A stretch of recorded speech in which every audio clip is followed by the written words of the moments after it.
Bienvenue à l'édition ce jour où nous allons nous entretenir sur le thème Laisse-toi guider par la parole.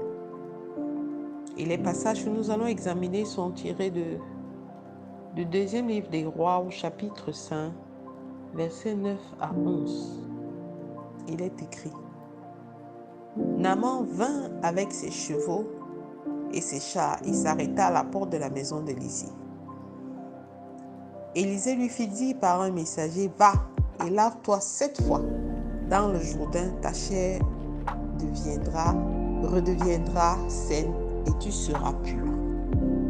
Naaman fut irrité et s'en alla en disant: Voici, je me disais, il sortira vers moi, il se présentera lui-même, il invoquera le nom de l'Éternel son Dieu, il agitera sa main sur la place et guérira le lépreux. Bien-aimés, beaucoup d'entre nous attendons des visitations de Dieu telles que Naaman l'a espéré. Être sensible à la parole de Dieu, c'est être sensible au Saint-Esprit.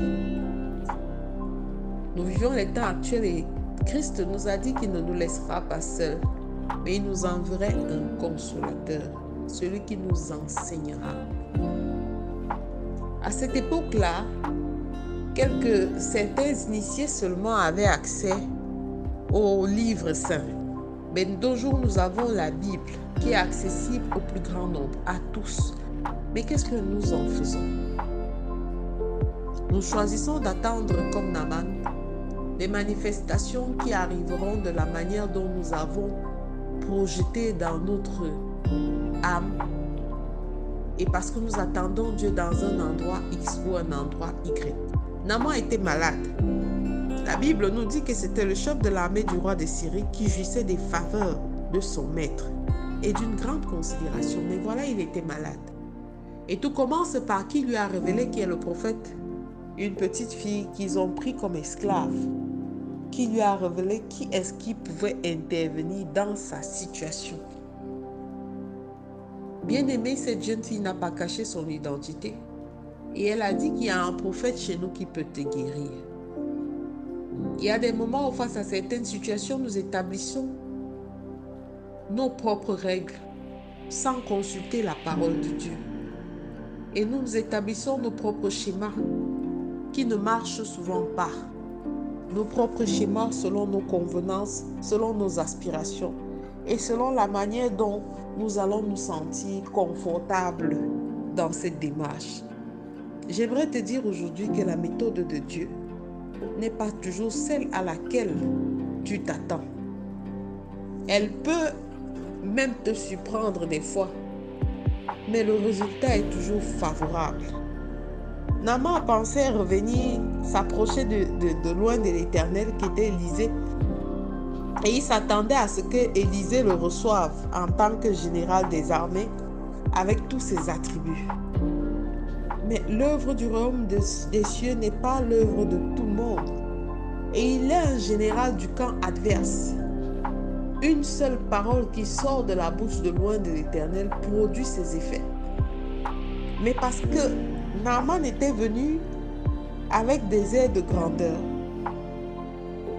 avec arrogance, il a espéré qu'on vienne vers lui.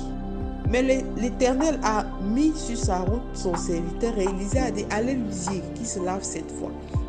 Nous reviendrons plus tard sur la symbolique de 7 parce que 7, c'est le chiffre de la plénitude. Alors il a dit: lave-toi dans le Jourdain et ta chair deviendra saine. Naaman fut irrité et il se mit à blasphémer. Bien-aimé, la méthode de Dieu est celle qui te sera toujours favorable. Mais pour y arriver, il faut quoi? Il faut que tu sois en communion avec ton Dieu au travers de ta connexion avec ta Bible, avec la parole de Dieu. Car seulement de cette manière, tu comprendras qu'en second lieu, que sans une bonne dose d'humilité, il nous est difficile de réellement toucher le cœur de Dieu. Et cette humilité s'émet en nous, produit quelque chose d'exceptionnel. Elle permet à notre cœur d'être disposé à nous laisser guider réellement par la parole de Dieu. Es-tu disposé aujourd'hui à te laisser guider? Es-tu disposé à laisser le Seigneur te montrer le chemin.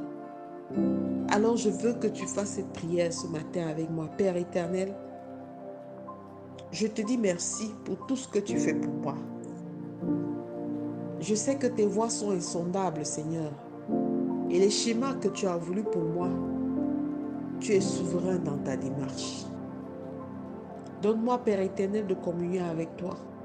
Remplis-moi d'humilité, Seigneur, et dispose mon cœur à me laisser guider par ta parole, afin que je sois rendu pur, que je sois saine de la même manière que tu as purifié Naaman. Au nom de Jésus-Christ, nous avons prié. Amen, amen, amen.